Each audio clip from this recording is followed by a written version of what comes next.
नहमदुहु व नुसल्ली अला रसूलिहिल करीम अम्मा बाद फ़अऊज़ु बिल्लाहि मिनश शैतानिर रजीम बिस्मिल्लाहिर रहमानिर रहीम रब्बिश्रह ली सदरी व यस्सिर ली अमरी वहलुल उक़दतम मिन लिसानी यफ़क़हू क़ौली रब्बि ज़िदनी इल्मा अल्लाहुम्मा फ़क़िहना फ़िद्दीन आमीन या रब्बल आलमीन. This is going to be the English lecture of a series on the life of Prophet Muhammad sallallahu alaihi wasallam, also called as the Seerah of Prophet Muhammad sallallahu alaihi wasallam, the greatest man to ever walk the earth. Before we begin to understand the life of Prophet Muhammad sallallahu alaihi wasallam, let's make our intentions clear as to why are we learning about him. What's the purpose? Is it just to increase our knowledge, or is there any other reason behind it? Because if it's just to gain more knowledge and feel good about it, then you must know that there are a lot of people who are not Muslims, yet they know more about Prophet Muhammad sallallahu alaihi wasallam than probably you and I know. Because the personality of Prophet Muhammad sallallahu alaihi wasallam is such that not only Muslims but even non-Muslims have written a lot of books on his life. They have listed Prophet sallallahu alaihi wasallam as the top most influential man on earth. If you look for a book called The 100 Most Influential People by Michael Hart, you'll see that he's listed Prophet Muhammad sallallahu alaihi wasallam as the top most influential man in his book. Likewise, you'll see a lot of books written on Prophet Muhammad sallallahu alaihi wasallam by non-Muslims. But what's the difference between them and us? The difference is that we have Iman. We believe in Prophet Muhammad sallallahu alaihi wasallam and they don't. So our intention has to be clear that we want to learn about Prophet Muhammad sallallahu alaihi wasallam so that we can follow him. We not only gain knowledge but also put our knowledge into practice. Learn how Prophet Muhammad sallallahu alaihi wasallam has lived his life and inculcate those practices in our life to make our lives beautiful. All right? So let's begin to understand what is Seerah. Seerah is the study of life of Prophet Muhammad sallallahu alaihi wasallam. The word Seerah comes from the Arabic word called Sara. Okay? Sara, Yasiru, Ser. Its root letters are Sin, Ya and Ra. So the literal meaning of this word means to travel or to traverse or to journey. But the word Seerah has also a technical meaning, which means sunnah or tariqah, or a way someone does something. So when we use the word Seerah, it also refers to the way a person lived his life or a person's biography. And here in our context, by Seerah we mean the way Prophet Muhammad sallallahu alaihi wasallam lived his life. It's the biography of his life. Okay? So Seerah does not necessarily mean that it's only about the life of Prophet Muhammad sallallahu alaihi wasallam. Seerah can be written on anybody. Like we have the Seerah of the lives of Sahaba, like the Seerah of Abu Bakr radiallahu anhu, or the Seerah of Umar radiallahu anhu. Alright? So in our series, InshaAllah, we will learn about the Seerah of Prophet Muhammad sallallahu alaihi wasallam, the biography of Prophet Muhammad sallallahu alaihi wasallam. Alright? Now let's see what all does Seerah include. Some people assume that when we talk about Seerah, it only refers to the battles that Prophet Muhammad sallallahu alaihi wasallam fought, which is not true. Because Seerah revolves around the entire life of Prophet Muhammad sallallahu alaihi wasallam. In fact, it includes the events that took place even before the birth of Prophet Muhammad sallallahu alaihi wasallam. So basically, Seerah includes the incidents or the events in the life of Prophet Muhammad sallallahu alaihi wasallam that were recorded, which also includes the characteristics of Prophet sallallahu alaihi wasallam, his mannerism, his qualities as a leader, as a ruler, as a father, as a husband, as a companion. Okay? How his nature was, how he was with people, how he was with his family, how he forgave people, how kind he was with them, and how he taught them. Okay? Everything from how his life was as a child, how he grew up, when he received the revelation, his life in Makkah, his life in Medina, the battles he fought, basically everything about Prophet Muhammad sallallahu alaihi wasallam, including his personality, including how he even looked. Okay? How his physical appearance was. So basically, Seerah contains all the comprehensive details of the life of Prophet Muhammad sallallahu alaihi wasallam. Okay? Now the scholars have divided Seerah into three parts. The first part includes the first 40 years of the life of Prophet Muhammad ﷺ, which was before he received the revelation. Okay, so this time is from the time he was born till he reached the 40 years of his age when he received the prophethood. Okay, the second part includes the time period after he received the revelation or after he received the prophethood till the time he was in Makkah, which was 13 years after he received the revelation. Okay, the third part includes the time period after he did hijrah or migration to Medina, which were the last 10 years of his life. Alright, so the first part is from the time he was born till he reached 40 years of age. Okay, the second part is after he received revelation, that's when he was 40 years old, till the next 13 years that he was in Makkah.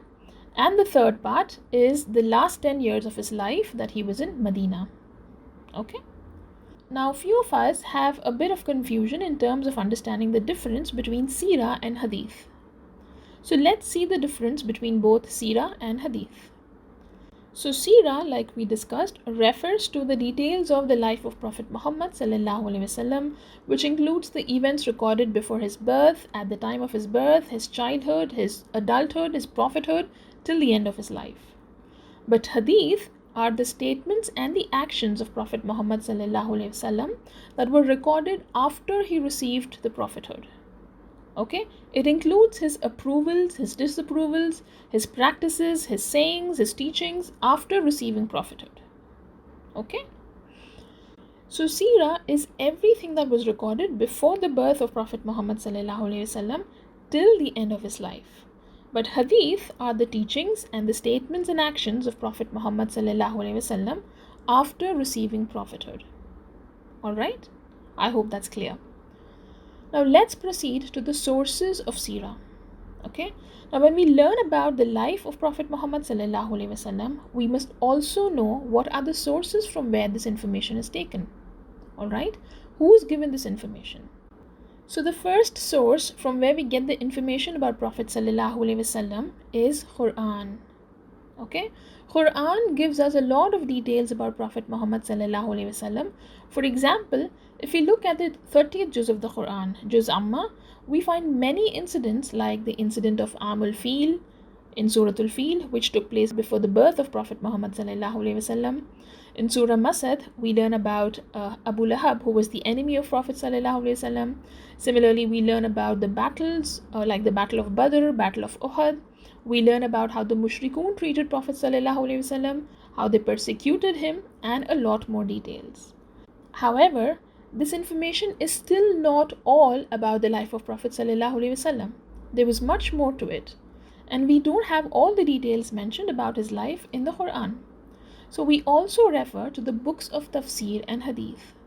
From the books of Tafsir, we learn about the incidents that took place with the explanation of the ayat, explaining the causes of revelation of those ayat, where was it revealed, why was it revealed, all the details mentioned in the books of Tafsir, from where we get a lot of information about what happened during the time of Prophet ﷺ. Okay? Similarly, we get a lot of information from the books of Hadith. We have a list of authentic hadith like Sahih Bukhari, Sahih Muslim, Sunan At-Tirmidhi, Sunan Abi Dawud, Ibn Majah, and An-Nasai, which has authentic narrations of hadith. And these hadith books also give us a lot of details about the life of Prophet Muhammad ﷺ. Another source of Seerah are the written books on Seerah itself by the earliest scholars. The earliest people who started writing on Seerah were actually the children of Sahaba, the children of the companions of Prophet ﷺ. And the most famous among them was Urwa ibn Zubair. He was the nephew of Aisha radiallahu anha, and he learnt a lot from her. Then we have Ibn Ishaq, one of the earliest scholars who have compiled Seerah. He was from Medina and he gathered a lot of information on Prophet ﷺ's life. And that's why his compilation had many volumes, because he wrote everything that he could gather from the Sahaba and their children. Okay. Now there are many scholars who've written books on Seerah after Ibn Ishaq, like Ibn Hisham, Ibn Jarir at-Tabari, Ibn Hazm, Ibn Qayyim Jawzi. All these works have been very famous. So in almost every century, there were people who've written books on Prophet ﷺ's life. Even till date, there are a lot of books that are written on the life of Prophet ﷺ, but we need to be very careful while reading them because these books are not all authentic. Okay? In our series, InshaAllah, we'll be referring to two books of a famous author, Safiur Rahman Mubarakpuri, who won the award by the Muslim World League in Makkah for his famous book called Ar-Raheequl-Maqtoom. This book was originally written in Arabic and was later translated into English called The Sealed Nectar. The other book that was written by the same author, Mubarakpuri, was When the Moon Split. So inshallah, we'll be referring to both these books in our series. Okay, now that we've learned and understood what Seerah means, why do you think it's important for us to learn Seerah? Well, there are many reasons behind it. First and foremost, let's ask ourselves these questions as to who created us and why. We all believe that Allah created us, right? Allah has sent us in this world. But why did Allah create us and send us into this world? Did Allah tell us why He did that? Of course He did. In Surah Al-Mulk, verse number 2, Allah says, الَّذِي خَلَقَ الْمَوْتَ وَالْحَيَاةَ لِيَبْلُوَكُمْ أَيُّكُمْ أَحْسَنُ عَمَلًا. That means He is the one who created death and life in order to test which of you is best in deeds. Right? Allah says that He has sent us in this world to test us that who among us have got the best deeds. Now, how do we know that what are the best deeds in the eyes of Allah? Did Allah just send us in this world and ask us to find it ourselves? No. Allah has sent us in this world with His guidance. And what's His guidance? The two main sources of guidance from Allah is the Quran and the Sunnah of Prophet Muhammad sallallahu alaihi wasallam. Right? So Allah has sent Prophet Muhammad sallallahu alaihi wasallam as a source of guidance to us so that we can follow him, and through him we understand what are the best deeds in the eyes of Allah. So in order to please Allah subhanahu wa ta'ala, it's important for us to understand Prophet Muhammad sallallahu alaihi wasallam. Right? Now, if we talk about Quran, who was it revealed upon? Prophet sallallahu alaihi wasallam. So in order to understand the context of the Quran, it's important for us to understand the person upon who it was revealed, right? Because it's important to know and understand the life of Prophet sallallahu alaihi wasallam so that we are rightly guided. Because he was the chosen one to demonstrate the Quran to us by Allah subhanahu wa ta'ala. For an example, in the Quran, Allah commands us to perform salah, right? How do we know the way of performing the salah? Because that's not mentioned in the Quran. So it's through the teachings of Prophet Muhammad sallallahu alaihi wasallam that we learn how to perform the salah, right? So the criteria to understand the Quran is to understand Prophet Muhammad sallallahu alaihi wasallam and his way of life. All right? Now the third reason to learn about Prophet sallallahu alaihi wasallam is to obey Allah subhanahu wa ta'ala. Because Allah mentions in Surah Al-Imran, verse number 31, "Say, O Prophet, if you sincerely love Allah, then follow me. Allah will love you and will forgive your sins." Now in this ayah, Allah very clearly tells Prophet sallallahu alaihi wasallam to inform us that if we sincerely love Allah, then we have to follow Prophet sallallahu alaihi wasallam so that Allah will love us and He will forgive our sins. So in order to obey Allah, in order to earn Allah's love and His forgiveness, Allah clearly tells us to follow Rasulullah sallallahu alaihi wasallam. Right? So this is another reason why we have to learn the seerah of Prophet sallallahu alaihi wasallam so that we obey Allah subhanahu wa ta'ala and we earn His love and His forgiveness. Okay? In another verse in Surah Al-Ahzab, verse 45 to 47, Allah subhanahu wa ta'ala says, "Ya ayyuhan nabiyyu, inna arsalnaka shahidan wa mubashiran wa nadhira wa da'iyan ila Allahi bi idhnihi wa sirajan munira وَبَشِّرِ الْمُؤْمِنِينَ بِأَنَّ لَهُمْ مِنَ اللَّهِ فَضْلًا كَبِيرًا." O Prophet sallallahu alaihi wasallam, indeed we have sent you as a witness, as a bringer of good tidings, and also a warner to humanity. And we have sent you as the one who invites to Allah by His permission, and as an illuminating lamp. And give good news to those who believe in you, that they will have from Allah a great bounty. So Allah subhanahu wa ta'ala has sent Prophet sallallahu alaihi wasallam to us, to mankind, as a bringer of good news as well as a warning from Allah. And he invites us to Allah only with the permission of Allah. And Allah describes Prophet sallallahu alaihi wasallam as an illuminating lamp. Okay, Prophet sallallahu alaihi wasallam was sent as an illuminating lamp in our lives to remove us from darkness and bring us to light. He is the source of light. He is the source of guidance to us. So another reason of learning Seerah is that we are guided by the light of Prophet sallallahu alaihi wasallam. Okay? In a hadith, Prophet sallallahu alaihi wasallam mentions that none of you will have complete faith until Allah and His Prophet sallallahu alaihi wasallam are more beloved to you than anything else. So here we understand that love for Prophet sallallahu alaihi wasallam is important as it will complete our faith. And unless we know him, how can we love him? We can love someone only when we know them, right?